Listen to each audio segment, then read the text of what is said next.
दोस्तों नमस्कार। आज 2 अप्रैल है और ट्रंप का ये वादा है कि आज वो लिबरेशन डे मनाएंगे अमेरिका में। लिबरेशन डे का उनका मतलब है कि जो व्यापारिक घाटा है अमेरिका का, उसको वो पूरा करने के लिए जो उनके ट्रेडिंग पार्टनर्स हैं उन पे टैरिफ लगाएंगे। और इसीलिए उन्होंने कहा है कि उसका नाम उन्होंने दिया है रेसिप्रोकल टैरिफ।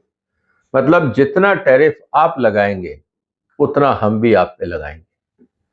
अब ये बड़ी इंटरेस्टिंग बात है कि क्यों कोई देश अपने यहाँ पे टैरिफ लगाता है, उसकी चर्चा हम कभी और करेंगे। लेकिन भारत और अमेरिका के बीच में किस तरह का व्यापार होता है, पहले आज हम उसकी चर्चा करेंगे और ये देखेंगे कि जिन जिन देशों ने अमेरिका के ऊपर टैरिफ लगाए हैं उन्होंने अमेरिका को कैसे जवाब दिया है। करीब 7 स्लाइड हैं, सातों के सातों आपको डेटा के साथ ये बताएंगी कि किस देश ने क्या किया और भारत का जो व्यापार है वो अमेरिका के साथ कितना है और किस क्षेत्र में कितना है। इसलिए इस वीडियो को पूरा देखिएगा। हर स्लाइड पे आपको बहुत इंपॉर्टेंट डेटा मिलेगा ताकि आज के बाद जिस तरह से व्यापारिक स्थितियों में और कमर्शियल वर्ल्ड में हलचल होगी, आपको वो समझने का मौका मिलेगा। साथ ही साथ अगर आप स्टॉक मार्केट में हैं, आप इंटरनेशनल ट्रेड में हैं, आप व्यापारी हैं, आपके क्षेत्रों में क्या असर पड़ सकता है, इसकी भी चर्चा आपको समझने को मिलेगी। इसलिए इस वीडियो को पूरा देखिए और हमें सपोर्ट करिए और इस चैनल को सब्सक्राइब भी करिए। दोस्तों सबसे इंपॉर्टेंट बात क्या है कि अमेरिका और इंडिया के बीच में टैरिफ कितना है। जितना भारत एक्सपोर्ट करता है, करीब $650-700 बिलियन के आसपास, सबसे ज्यादा हम कहां एक्सपोर्ट करते हैं, वो है अमेरिका, करीब $120 बिलियन के आसपास। ये 2023 का आंकड़ा है। अब सवाल इस बात का है कि टोटल जो हमारा सबसे बड़ा करीब 15 से 20% जो हमारा वहां पे ट्रेड होता है, क्या भारत इसको कॉम्प्रोमाइज करेगा? ये बात तो क्लियर है कि अमेरिका भारत के लिए बहुत इंपॉर्टेंट ट्रेडिंग पार्टनर है। अब दूसरी तरफ आते हैं, अमेरिका के लिए भारत 10वें नंबर पे आता है as a trading partner. Mexico, Canada, China, Germany, Japan, Korea, Taiwan, Vietnam, UK के बाद भारत का नंबर आता है। अगर हम ध्यान से देखें तो करीब $130 बिलियन का ट्रेड होता है। कहने का मतलब यह है दोस्तों कि अमेरिका जो है वो भारत से जो इंपोर्ट कर रहा है करीब $130 बिलियन के आसपास। ये आंकड़ा आपको थोड़ा सा इसलिए फर्क दिख सकता है क्योंकि कभी कभी पोर्ट शॉपिंग भी होती है, आंकड़ों में फर्क आ जाता है। लेकिन सवाल इस बात का है कि आज की तारीख में जो अमेरिका आयात कर रहा है वो भारत से जो कर रहा है वो दूसरे देशों के मुकाबले काफी कम है। इसका मतलब ये है कि भारत के कारण जो अमेरिका का ट्रेड डेफिसिट है वो भी दूसरे देशों के मुकाबले कम है। तो एक पॉइंट तो यहां ये बात समझ में आती है, हो सकता है कि अमेरिका भारत को कुछ कंसेशन दे दे, क्योंकि अगर यहां पे 200, 300, $400 बिलियन के आसपास का डेफिसिट है तो हमारा तो मात्र $40 बिलियन के आसपास। ऐसी स्थिति के अंदर क्या होगा अगर हम देखें तो सवाल इस बात का है कि टोटल डेफिसिट इंडिया और अमेरिका के बीच में कितना है।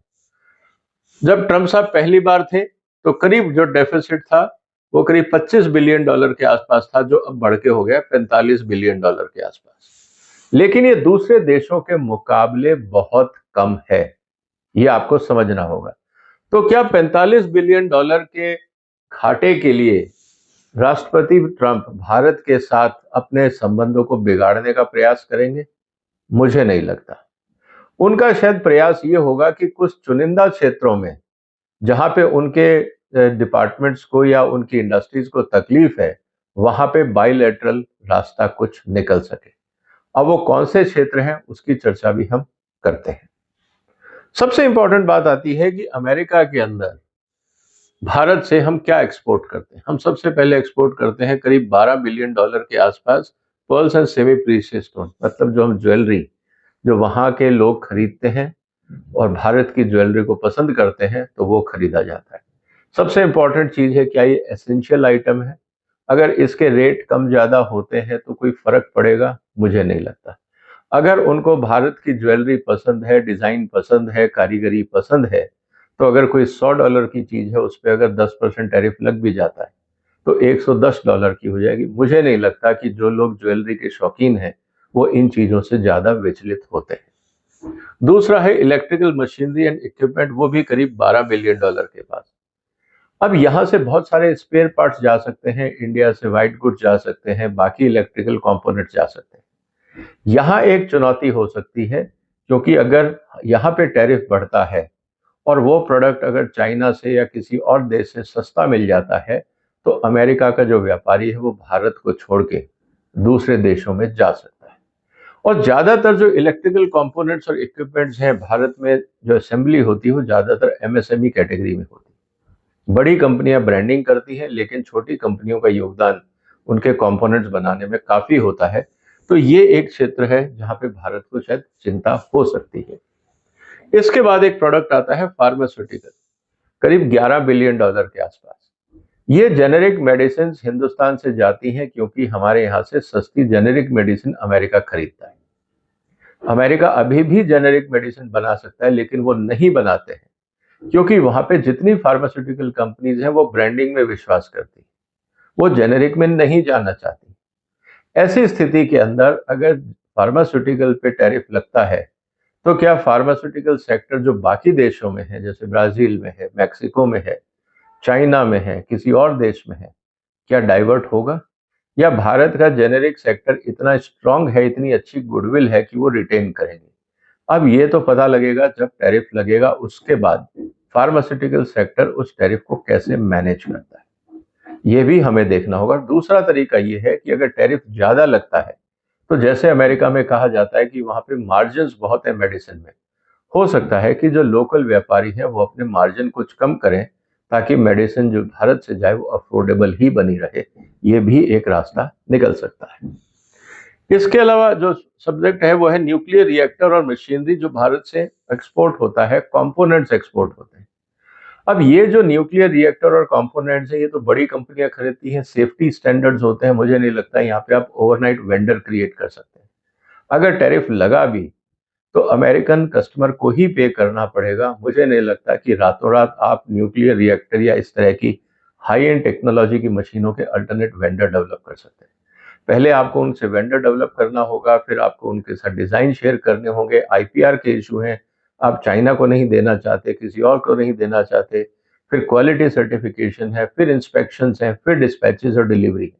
कहने का मतलब है कि बहुत लंबा और कॉम्प्लेक्स प्रोसेस है। मुझे नहीं लगता इसमें भी कोई बहुत ज्यादा चिंता की बात है। आती है मिनरल्स एंड ऑयल्स को लेकर, भारत कोई बहुत बड़ा एक्सपोर्टर नहीं है। जो भी यहाँ से प्रोडक्ट जाते हैं वो रिफाइंड या वैल्यू एडिड प्रोडक्ट ही जाते होंगे। अमेरिका अपने आप में बहुत बड़ा बाजार है। हो सकता है कि टैरिफ लगने से वहां की इंडस्ट्री लोकल सोर्सिंग करने लगे और भारत से ना खरीदे, तो करीब $5 बिलियन का ये असर हमें दिख सकता है। बाकी और भी प्रोडक्ट हैं, लेकिन अगर मैं कहूं कि काफी छोटी मात्रा में है, क्योंकि अगर आप यहीं देखते हैं तो करीब आपका $45 बिलियन के आसपास यही हो जाता है। और बाकी जो बहुत सारे कंपोनेंट्स हैं, जैसे कारपेट्स हैं, दूसरी चीजें हैं, वो भारत से शायद इसलिए जाती हैं क्योंकि भारत का डिजाइन और क्वालिटी वहां के कंज्यूमर्स को पसंद आता है। अब सवाल इस बात का है कि भारत अमेरिका से भारत क्या खरीदता है। अगर हम वहां देखें तो सबसे इंपॉर्टेंट चीज है क्रूड को लेकर, मिनरल ऑयल, ये भारत खरीदता रहेगा। अगर अमेरिका टैरिफ लगाता है और इंडिया रिटेलिएशन में टैरिफ लगाता है, तो ये देखना पड़ेगा कि क्या हमारे लिए अल्टरनेट सोर्सेज जो रशिया है, मिडल ईस्ट है, वो जारी रहेंगे, या भारत यहाँ पे कुछ नहीं करेगा, क्योंकि हमारे को भी जरूरत है। टैरिफ लगा के हम फ्यूल कॉस्ट बढ़ाना नहीं चाहेंगे। इसके अलावा हम वहां से रॉ मटेरियल खरीदते हैं, पर्ल्स एंड स्टोन्स। अगर अमेरिका भारत पे टैरिफ लगाता है और हमारे यहाँ ज्वेलरी की डिमांड, अमेरिका में इंडियन ज्वेलरी की डिमांड कम होती है, तो निश्चित रूप से जो भारतीय व्यापारी है वो भी अमेरिका से पर्ल्स और जो स्टोन्स है वो कम खरीदेंगे। तो अल्टीमेटली ये एक इंटरडिपेंडेंसी है, तो अमेरिका को भी इसका नुकसान हो सकता है। फिर बात रही न्यूक्लियर रिएक्टर की, जैसा मैंने पहले कहा, ये टेक्नोलॉजिकल एग्रीमेंट्स होते हैं। यहाँ पे स्पेशल टैरिफ कंसेशन सरकारें देती हैं, क्योंकि जनरली ये जो डील्स होती हैं ये गवर्नमेंट टू गवर्नमेंट होती है। फिर रहा बात लेंसेज, माइक्रोस्कोप, मेडिकल इंस्ट्रूमेंट्स, करीब $1.9 बिलियन का। इंडिया ये मटेरियल खरीदता है, हमारे यहाँ मैन्युफैक्चरिंग नहीं है।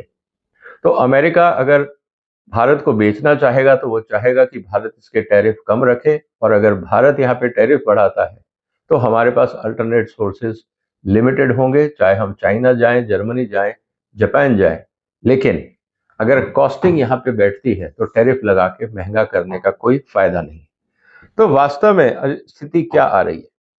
कुल मिला के मुझे स्थिति ये लगती है कि भारत को अभी स्टेटस को मेंटेन करना चाहिए और देखना चाहिए कि कहाँ पे जाके सबसे ज्यादा ऐतराज है। अब अमेरिका को सबसे ज्यादा ऐतराज कहाँ है, अगर हम उसकी थोड़ी सी चर्चा करें तो पहले हम ये देखते हैं कि बाकी देशों ने क्या किया, दूसरे देशों ने अमेरिका को किस तरह से जवाब दिया और वहां पे किन चीजों को लेकर अमेरिका ने टैरिफ लगाए। अगर हम ये देखें अमेरिका ने क्या किया, सारे देशों पे जो भी स्टील आता है 25% फ्लैट ड्यूटी उन्होंने लगा दी। फिर जो भी कंट्री वेनेजुएला से तेल आयात करते हैं उन सब के ऊपर उन्होंने 25% ड्यूटी लगा दी। कार और कार पार्ट्स जो भी अमेरिका में आएंगे 3 अप्रैल से उस पर 25% ड्यूटी होगी, मतलब कल से।